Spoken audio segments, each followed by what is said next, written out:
Please welcome our speakers. Baiba Kaškina, General Manager, CERT.LV Latvia. Welcome, Baiba. Agnė Ignatavičienė, Vice Director, National Cybersecurity Center, Lithuania.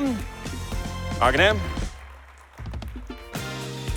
Dr. Anssi Kärkkäinen, Doctor General at NCSC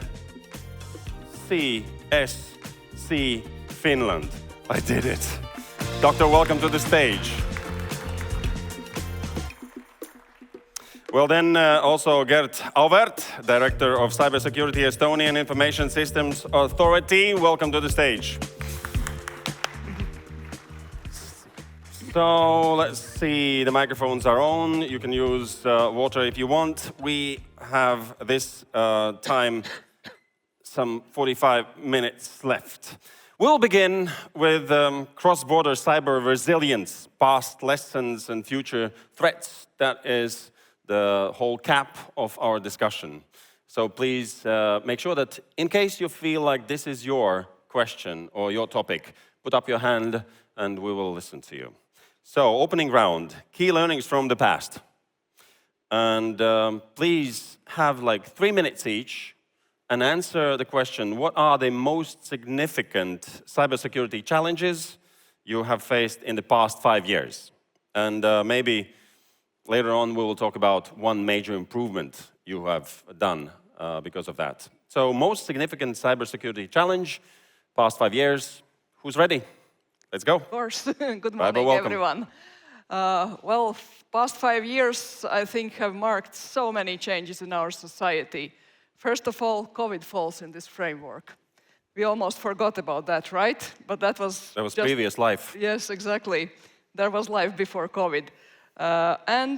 Since 2022, as already was mentioned by Roland Henning, we have all experienced dramatic changes because the war has started in Ukraine. And those changes have impacted our cyberspace really profoundly. That has changed our mindset, changed the way how we see that we need to prepare ourselves, how we need to ensure resilience of our systems. I think that really these two major shifts really summarize 5 years for us, and then everything else are the already consequences. Mm-hmm. Agne, yes, or maybe, yeah, who's ever ready? Okay, thank you. I think in Finland, if I think of last 5 years, we already published or announced together with Finnish intelligence service in 2022 when Ukraine war started that cyber threat level or activity in Finland has increased, and it's been staying on that increased level by so far. So I think that's a major change what we faced. Mm-hmm. Thank you. Agne? Good morning, everyone. It's a pleasure to be here with you. And talking about the challenges, maybe I would like to speak about broader understanding of cybersecurity. For decades, cybersecurity was only a technological term. And I think that in the last 5 years, we moved very fastly, understanding it only as technological, but also as much broader term. We now have in risk management, in resilience, even in critical thinking, we also have cyber security term. And to my mind, this shift is a really big challenge because we have to move cybersecurity from technological agendas to political agendas, to strategic changes in our institutional development as well. So, do you feel like there is this understanding on political level, this urge? Because, of course, specialists know they fight it off every day, and just because they're successful, some people would think it's not a problem. I believe that we have done a lot in this area, and even the NIS2 directive shows that it's already very much into political agenda. But we still have to continue because we have to dedicate resources, financial, human resources, to implement all the changes we want to achieve. Thank you. Well, what about Estonia? Sveiki, everyone. Sveiki! So first of all, first things first, the basketball game. 7,000 Estonians in Riga enjoying this and about 1 million watching back home. That was the event of the year, so congratulations, well played. Hey! And coming to cyber, well, I concur with everything that has been said. The main thing we've been doing for the past 3 years is learning from the Ukrainians. And fully hats off to the Ukrainians. If you think of all this madness, all this war, all this ongoing destruction of property, human lives, they have the electricity on. People can still go to the shop, not all the time, but most of the time, and buy the bread. The bank card is working. The cell phone, most of the time, is working. So Tet, challenge for you, if situations should get worse, keep the phones working, keep the lights on, keep the water running, keep the fuel coming from the fuel stations. That's sort of the number one thing that we've been dealing with past 3 years in Estonia, resilience. Make the society fully resilient. What war will you wager if people at home are cold, if they don't have food, if they don't have electricity, if the phones are not working, if you can't call your loved ones, if you can't send an SMS or an email? This is what we are trying to do. Make sure that all this functions so that those who are on the front line can do their job. Thank you. Thank you. So Agne mentioned already risk management is one learning and thing to work on. Then resilience is the other one, as Gert mentioned. So Dr. Kerkainen, what is the one thing which has been changed and you're really working on to make that all work? Yes, I think we have, of course, many things what I think we've been very or quite successful, but just to mention one is actually our ISAC groups, or the network we've been building in Finland during the last 5 or even 10 years. Because nowadays we already have like over 20 of those ISAC groups with different sectors of critical infrastructure service providers. For example, finance, water supply, energy, etc. And we work with those private companies, and of course, because at least in Finland, 90% of the critical infrastructure is owned and managed by private sector. So we work with them through those ISAC networks very heavily, even every day. We have common chat channels. We can talk with them in real time. We get lots of information from them. We can also push lots of information towards them or warn them if we see something. So I think that's been very successful story in Finland. What is the attitude, let's say, from the private companies? They would say, you know, it's a government thing, please give us money, we will do whatever you want. So is that on the law level done, or companies understand how crucial it is? Very good question. It's pretty much all is voluntary based and based on trust. So at least in Finland, we've been able to build that kind of culture that there's like no barriers between government and private sector. We can work with them very closely and trust-based and voluntary-based. So that's kind of, because if I think, for example, all the notifications we get from cyber incidents or events in Finland and what we as a National Cybersecurity Center collect every year, it's number is about 20,000 of them each year.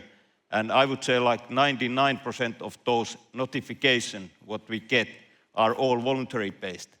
And for example, based on NIS2 directive or national legislation, it's just a small, tiny piece. Thank you. Baiba? Well, it's very hard to pick on one thing because I would say everything has changed. Attitude has changed, our team has tripled, we have shifted to really services that we offer to the constituency. But the one thing to emphasize maybe is that we very clearly at CERT level have shifted from being reactive to being proactive. We started threat hunting operations. We started going out and hunting for enemy. And this is something that really the mindset changed, and subsequently all our operations changed to be able to find the attackers as soon as possible and to eradicate as soon as possible. We are doing that together with our partners from Canada, so Canadian Armed Forces are helping us since 2022. They are permanently based here in Latvia, and that is very unique international collaboration, which I think is really a good example on how nations can work together and can build trust. Yeah, it wouldn't have happened probably if not the unfortunate situation in the region, but that has given us a chance really to explore this avenue and to see how much we can do if we trust each other and work together. Mm-hmm. There are even some certain suggestions from the audience. We'll be talking about them like DNS firewall, for example, for the whole region. But we will come to that later on. Now, let's move on to comparative insights. So, cross-border commonalities and differences is our next topic. Please keep on sending in questions. Is there someone already, if we talk about learnings of the previous times, is there someone who would like to add something? Just put up your hand and we will be there with a mic. It is also the opportunity. If not, let's move on. Shared patterns in threat types or response effectiveness across the Baltics and Finland. So what are those? So is there the same pattern for all the countries, and how do you respond accordingly, each country? Do you know the similarities? Well, one of the things that is the same is that the majority of the attacks, we are here talking about cybersecurity. In our viewpoint, still 90% of it is cybercrime. Yep. It's money-oriented. They want your finances, they want your data. Data equals money. That's the majority. And Estonia experienced last year, in 2024, 6,432 cyber incidents with an impact.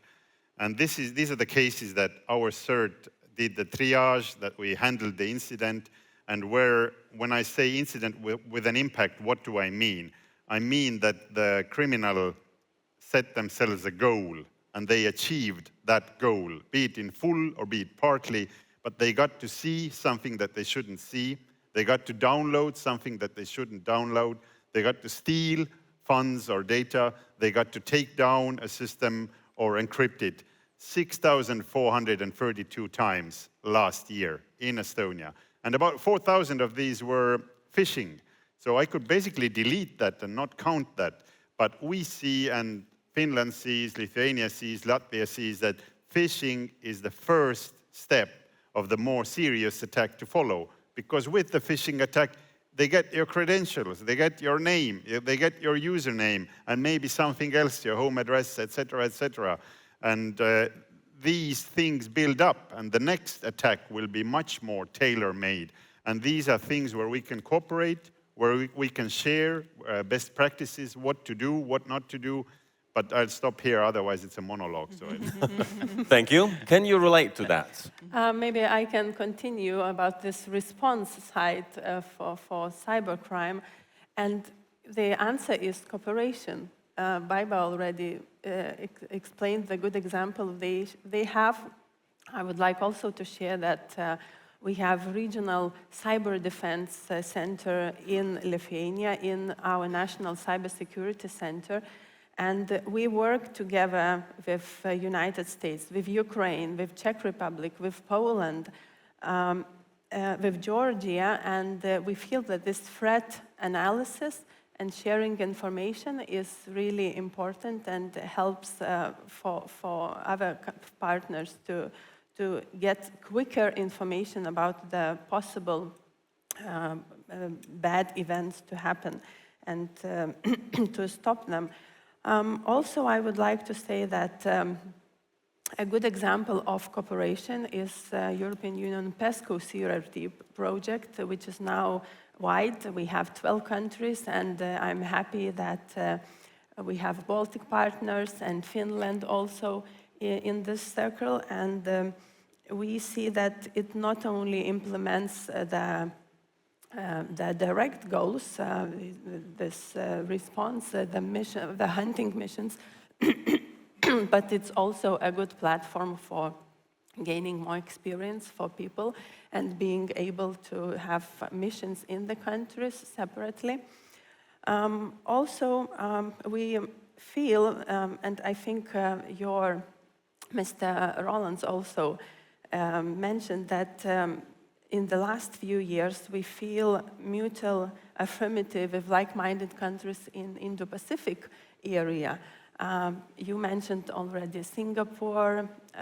We also feel that more and more can be done working together with these countries, and we in LockShield, we will be cooperating with Japan. We have discussions with Singapore, with Taiwan, with South Korea recently. So, why is that important? Why? Because they're so far away, probably different experience, different threats. Why it's so important? No, cybercrime has no borders, actually. The techniques are very similar, just you change the names of organizations, you change the actors, but it's the same. So this is the area. Cybersecurity is the topic. We can copy each other. We can adapt each other's tools. And that's like everyday work for your organization? Definitely. All right. So. Thank you. Baiba? Yeah, just a little addition to the comparison and what we are facing. My gut feeling is that the situation is very similar in all 4 countries. But the interesting thing is that we are still counting incidents, each one of us differently. So we cannot really compare 600, 6,000, 60,000. And this is something that I think we should somehow get along so that we can have some comparison in, I don't know, next 5 years maybe. It would be good to have it, I don't know, against the number of population or against something. But okay, as far as I know, no one has really have a solution for this. So let's see if we can find one. Mm-hmm. Yes, sure. Yes, I think that the threat landscape is quite similar in each country. And as Gert mentioned, most of the attacks or attempts are made by criminal groups. But I think what's also challenging is that nowadays it's even harder to separate a criminal group from state-sponsored actors. So that's also, and even if we see lots of criminal activities, we can always think that what's behind that, if there's a state-sponsored groups or organizations. Yes, what it comes to the situation awareness, as was mentioned, that we calculate a little bit different attempts or attacks, what we face in each country. I think we would also like to build some kind of common situation awareness in Baltic and Nordic countries also, and trying to get the better common understanding. Talking about cross-border or international cooperation, the question from Slido, quite popular, 14 people would like to know, how are changes in the US political arena affecting our cooperation and support from USA in cybersecurity? So do you feel changes there? Can you trust the partners at this point? We can fully trust the partners. The problem is that the new leadership for the agencies has not been confirmed yet. So it's a rotation mode at the moment. A lot of people with whom we worked have been rotated out, mainly to the private sector, which is great because they still stay as partners, but from the private side. But the new heads of the agencies have not yet all been, either they are in Congress or they have not been yet fully nominated. So from our part, we are still waiting who exactly is the counterparts. But the working level contacts have not stopped. I mean, working level, technical data level, that is functioning. But we also need the sort of the C-level talks to continue with them, because they are the superpower in cyberspace as well. Majority of the tools worldwide used in the private sector come from the US. So we definitely need to continue and enhance this transatlantic cooperation with them. Do you feel that that resilience of the system is still there despite of what is going on the higher echelons? I mean, can you repeat the question? Like the agencies themselves as systems, are they resilient to the political processes happening in USA?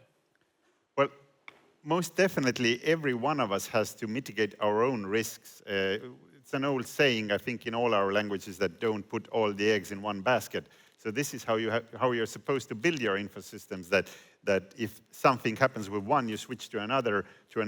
You should be technology agnostic in that sense, that, and this is from the get-go. So you build that into your systems. All right.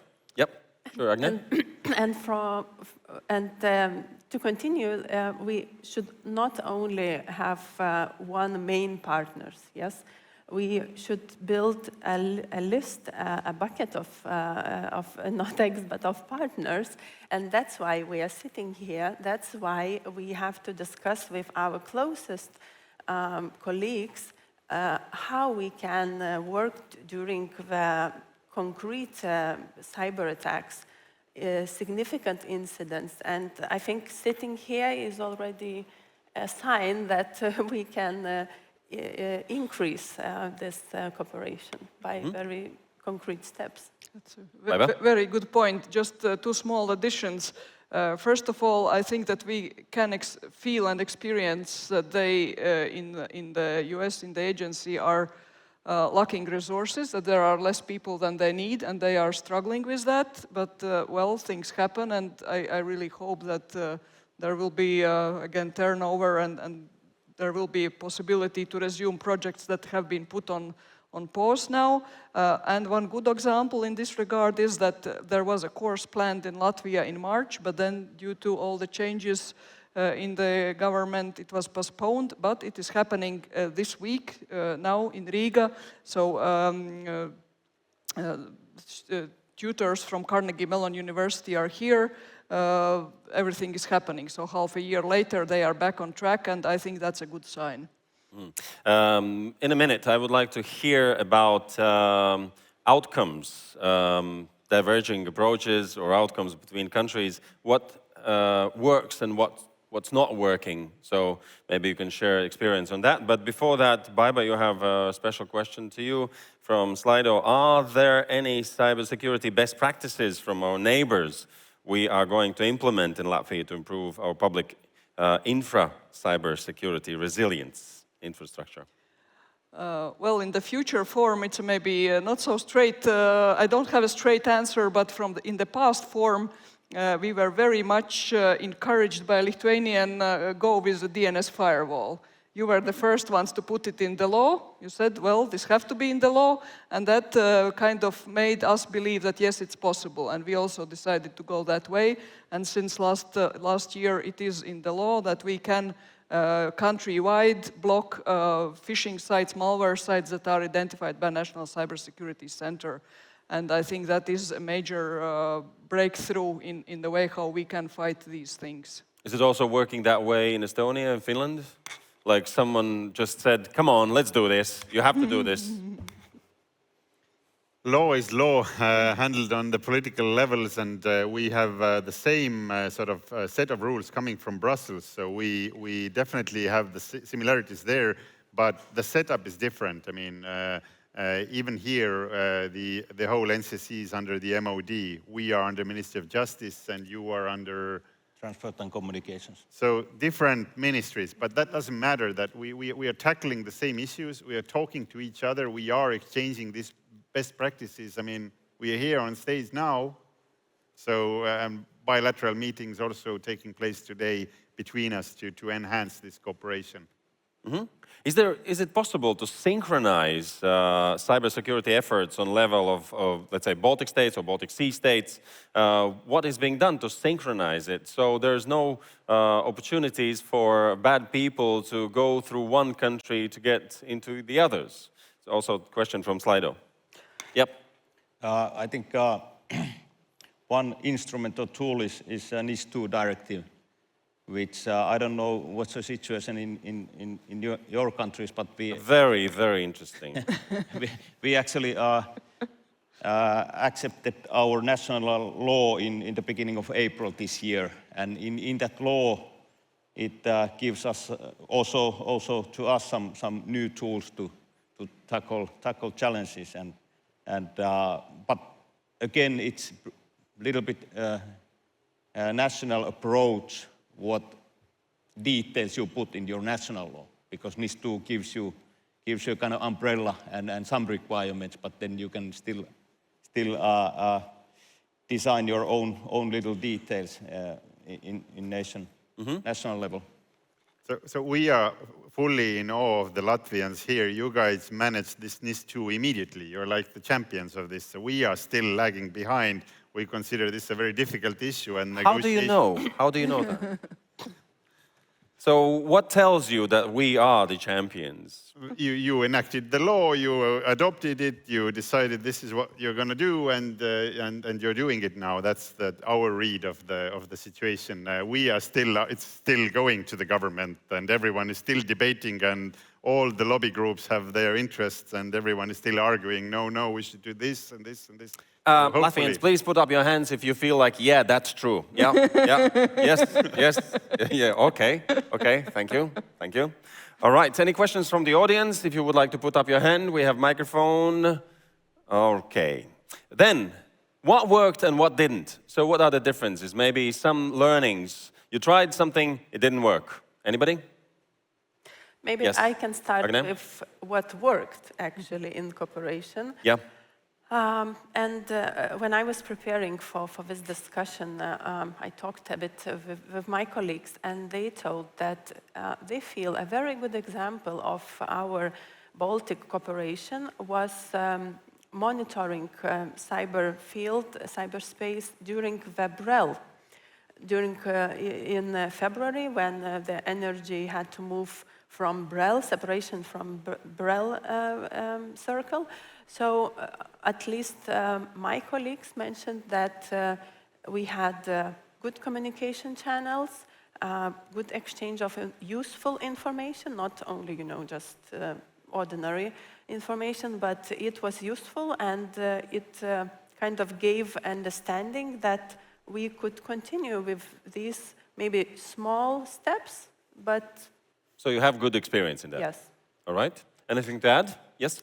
Bad, yeah, Igaunia, bad things. So what I can share is an experience of where we failed or where we were not ready, and now we are. But a few years ago, when or 2 years ago, when the Palestinian-Israeli conflict broke out, and there was a massive surge of cyber attacks coming from the Middle East in our direction. I mean, we are sort of a one-hit wonder, fully focused on Russia. We know everything, like you. We know what's coming, but that was kind of new to us. So we had already then designated, we don't have ISACs like you have, which is even better, but we have points of contact in our critical infra protection department for the different sectors. So there's a person at RIA, at my agency, for the banking sector. There's a person for the telecom sector. There's a person for ports and airports, a person for hospitals, so on and so forth. But up to that moment, we had no one on central heating. We didn't consider central heating critical enough. In our, we did consider water, drinking water, so we had a point of contact for that. We were dealing with that sector and were preparing. But suddenly we had a massive wave of attacks on our SCADA systems, the Unitronics PLCs, Israeli-made SCADA systems used in our central heating stations in Estonia. And with the cyber attack, suddenly 8 central heating stations in Estonia, in different cities, were taken offline. luckily, this happened in the end of October, so it was still like it is outside right now, 15, whatever degrees, so nothing too bad. But imagine this happening in the middle of February in Riga or in Tallinn, and imagine it lasting for a week, to have central heating off for a week in February, in Tallinn or in Riga or in Helsinki for that matter. I mean, this can be a cyber attack with threat to life, because there are elderly people in their apartments who can't move so quickly, so on and so forth. So we were not ready at all for cybersecurity of central heating. Now we are, because we have been investing in this, we have been training them, we have been penetration testing them and working with this.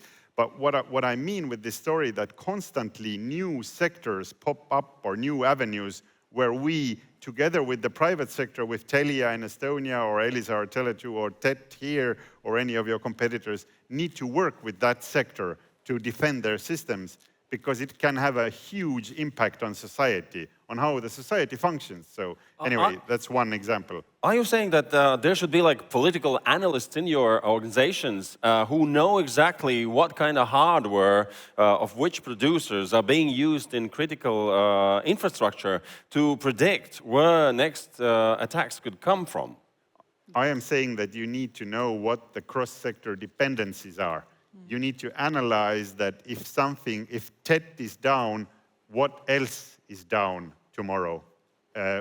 Will I be able to pay with the bank card if TET is down or not? So on and so forth, etc., etc. Make sure that you know the cross dependencies. So, but you cannot predict the tendencies of the attacks, because that was so unexpected. The one you mentioned against the... Couldn't say unexpected. I mean, it's basic cyber hygiene in the end. Literally, the guys took the machines out of the box, installed them on the wall, and didn't do anything. I mean, show of hands here, who of you has changed the Wi-Fi password that has been set up by TET? You have fantastic, all of you. Well, this is what you're supposed to do. You're not supposed to use the factory settings on anything, because these are online available. Wow. Same for SCADA systems. It's still basic stuff.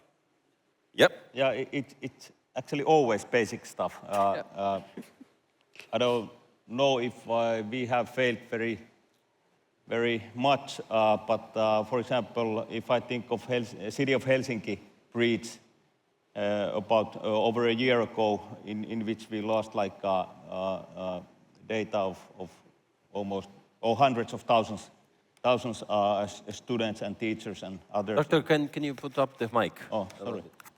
Yeah. Better. Yeah. There we go.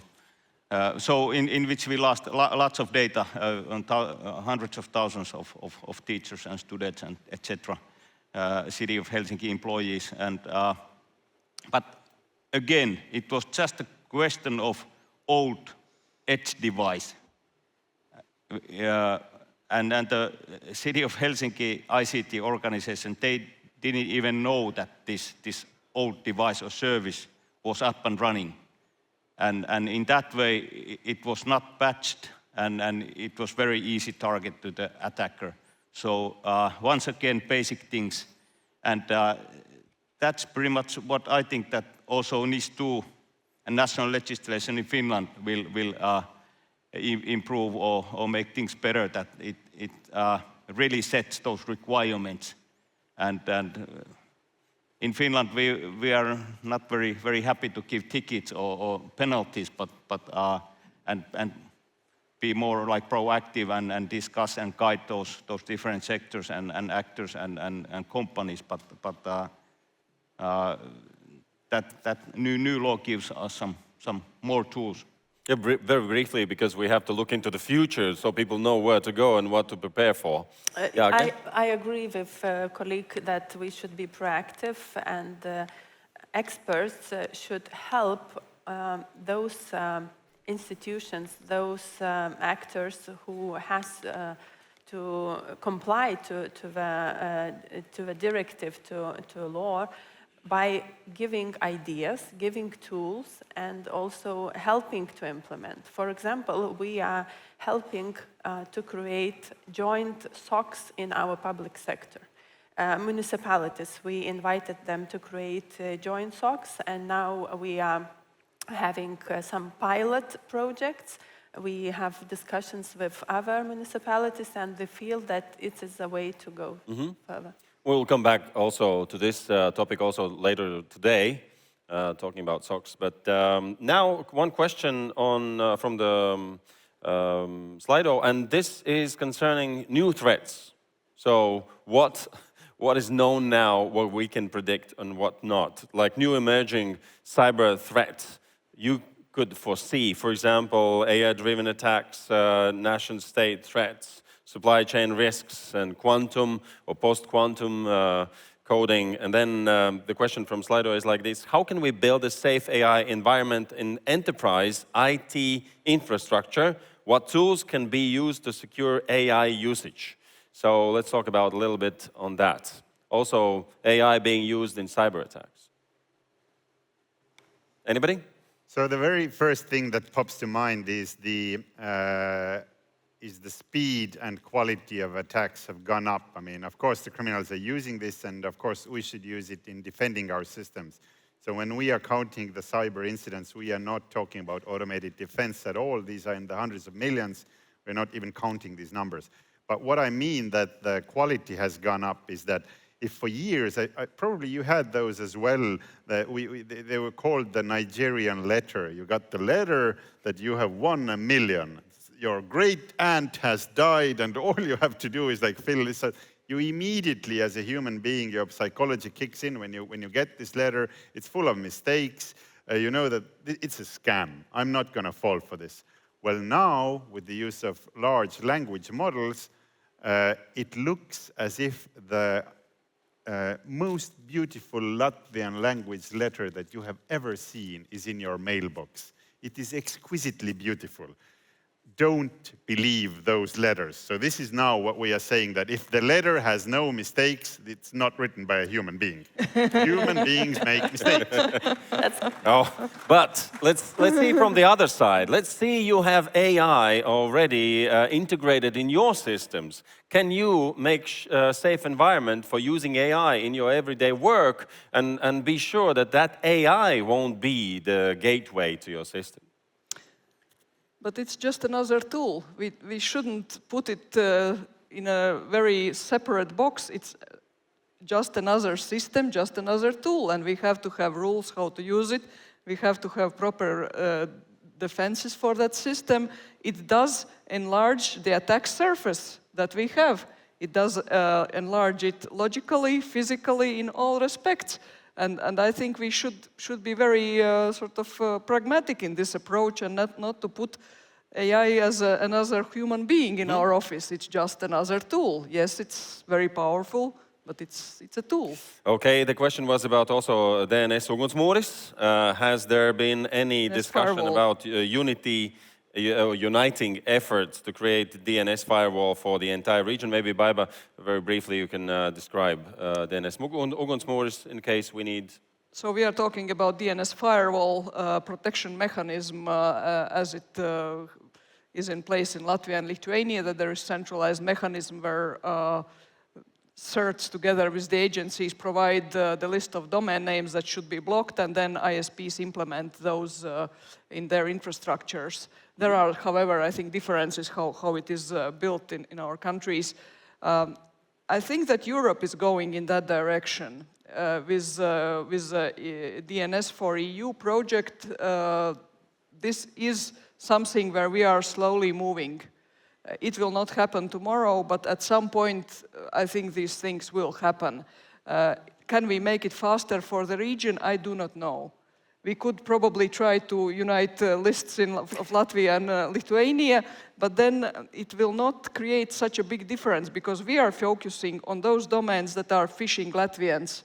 And those are usually crafted for Latvians because they impersonate Tet, they impersonate other Latvian institutions. Yes, CERT.LV, and the same for Lithuania, I believe. You have quite narrowed down phishings that are targeting Lithuanian audiences. Of course, something is more generic, but that's a small percentage. That's why I am not sure if even European firewall will work fully as we would like it to work, because as Baiba says, the domains are all around the world. All right, but what could be the initiatives we have to work on, or maybe they have started already? So what are the next steps to make that resilience work on the regional level? Well, I would just quickly name that there are already long discussions on creating regional SOC Nordic-Baltic. And that's something that we don't have in place yet, but there are intentions. We don't know yet how exactly it will improve the situation, but at least Europe, from the Cyber Solidarity Act point of view, is pushing that very hard. So again, we will get eventually there, and that will give us a new platform to be able to share more operational information in a more efficient way. That's how I see it. All right, yep. Just building on this, that we are also great fans of this idea of creating this Nordic-Baltic Security Operations Center, and not just for the governments, but for the private sector as well. I mean, a lot of the companies that are active in Tallinn, in the telecom sector, in the banking sector, they are the same. The headquarters are here in Riga, the headquarters are in Helsinki, they are mainly Scandinavian companies. We should share this data between the headquarters and the daughter companies when the attacks are ongoing. We shouldn't each invent a bicycle. So in this way, I mean, hats off to ANSI and NCC Finland.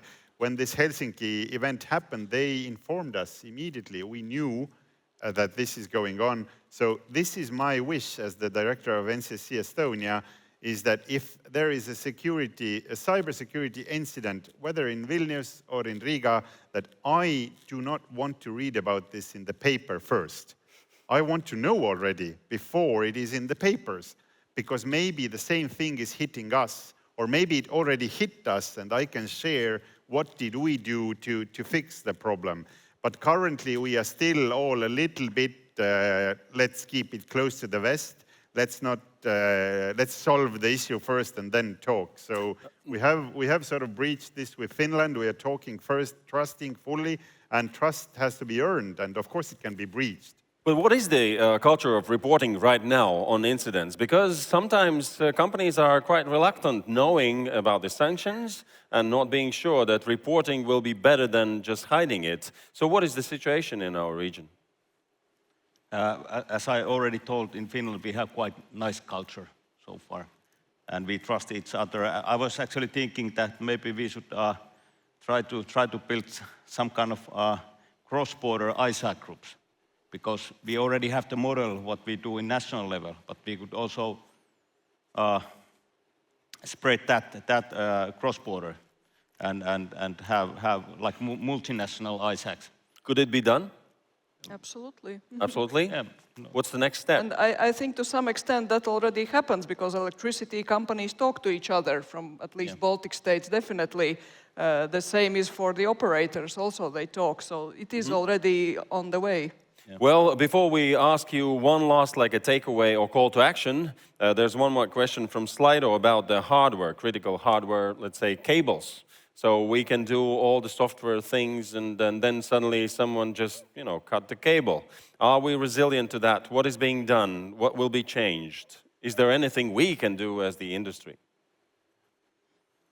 Well, the first thing that if the cable is cut, the first thing is to get a new cable, fix it. That's what we should focus on first. I mean, yes, we are looking into satellites. Yes, we are looking into Starlink. Yes, we are looking into all of those European alternatives, but the volume is simply too low to handle all our needs. So the number one thing, we should have more connections. And this is also an issue for Finland, it's an issue for Estonia, it's an issue for you guys, it's an issue for Lithuania, maybe less for Lithuania because you're more sort of attached to continental Europe than the others. And they are not within 1 kilometer corridor all the cables.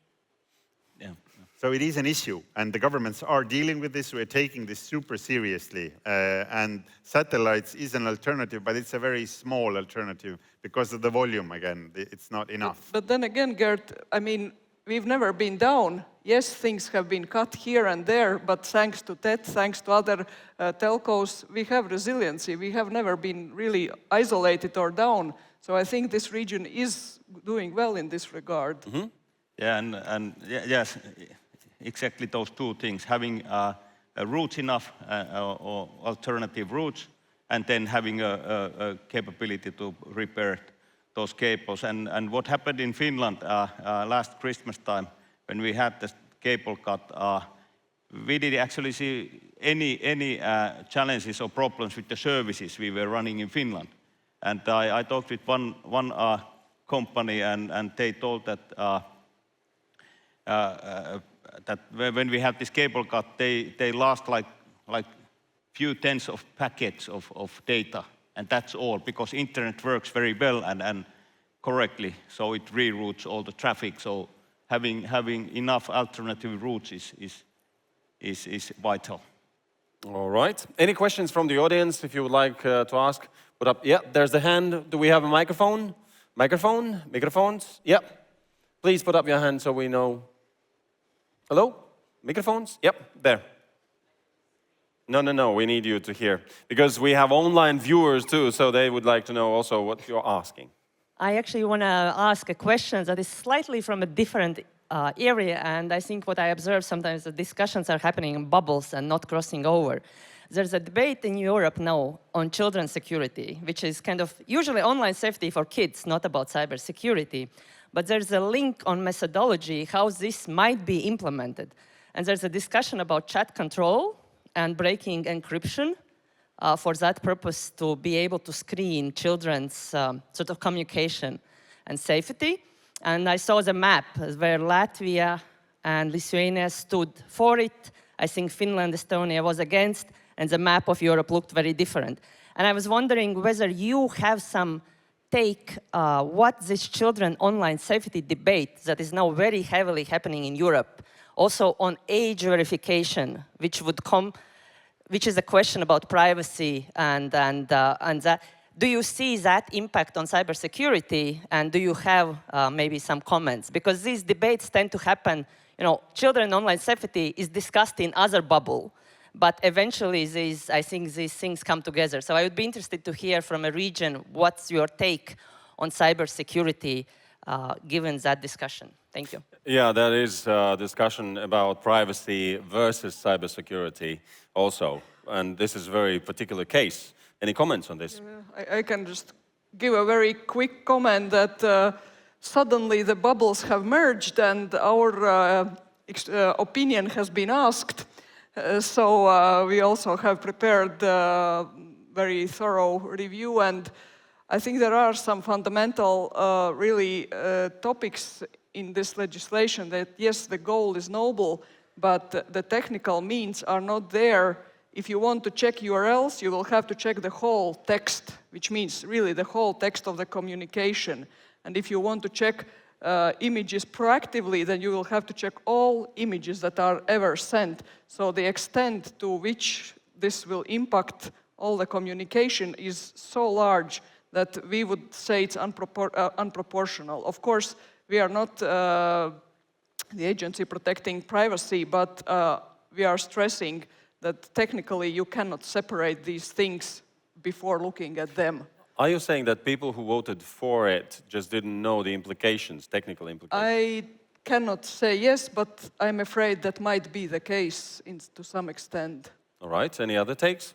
So Finland and Estonia are similar in this thing that, during COVID there was this rule that you can't go, that you have to have the distance of 3 meters between two people, and both in Finland and Estonia we had the saying that there's no way I'm going that close.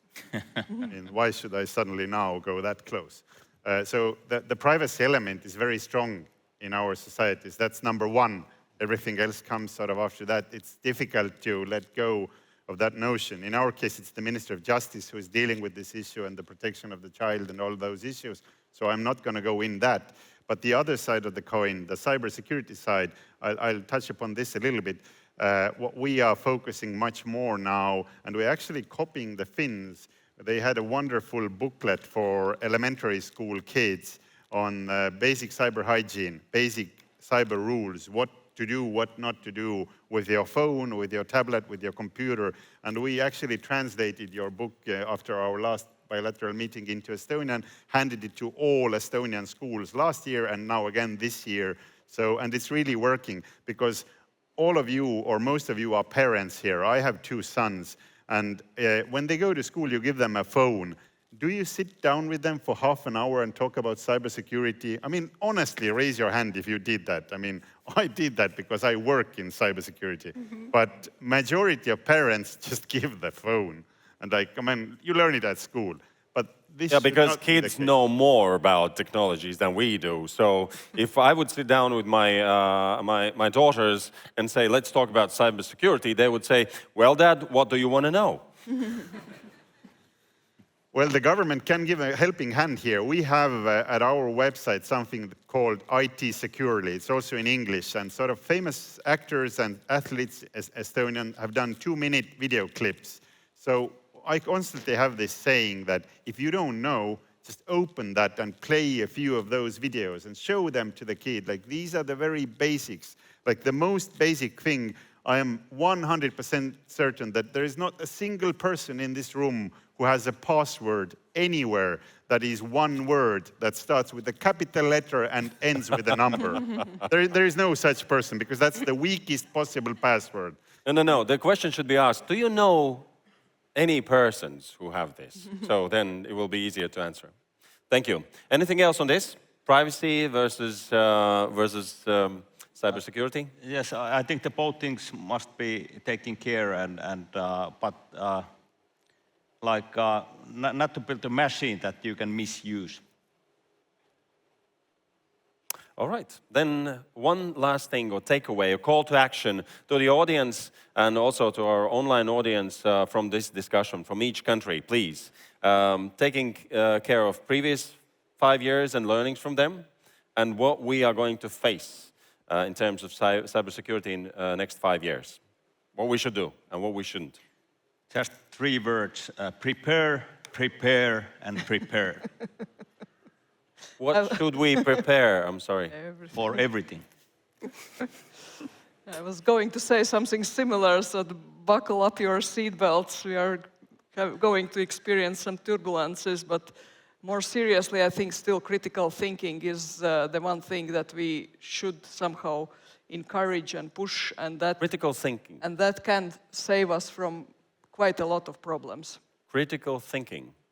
As we can see, even industry people are now being fished successfully by their own teams, and somehow it's becoming even hard for professionals. And they are critical thinkers all through and through. There is always room for improvement. We also had phishing exercise in our center, and we were not happy about the results. You were not happy about the results? No, not at all. What is the penetration percentage? No, I will not share.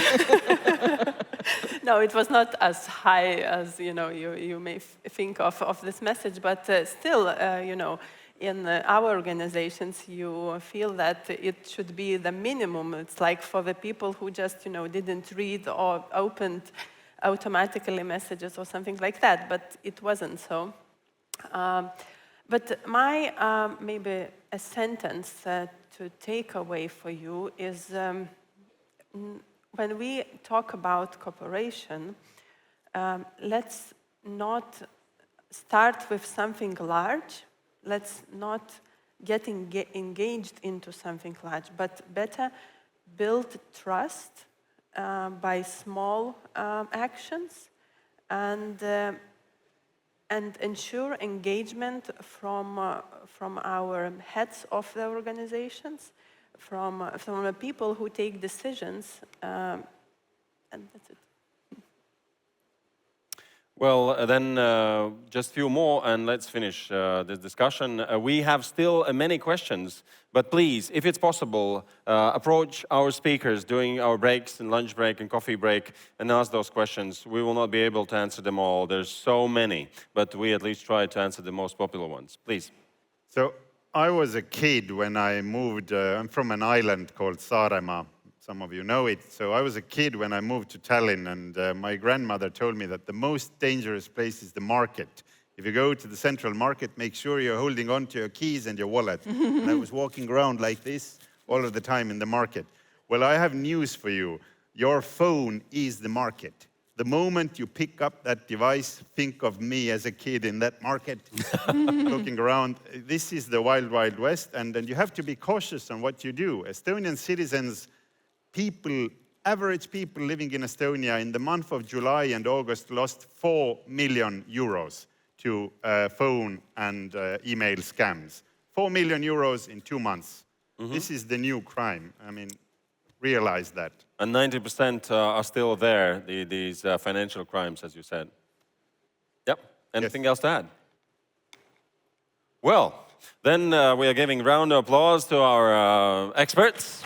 Baiba Kaškina, Agnė Ignatavičienė, Dr. Anssi Kerkäinen, and also Gert Auväärt. Yeah, thank you.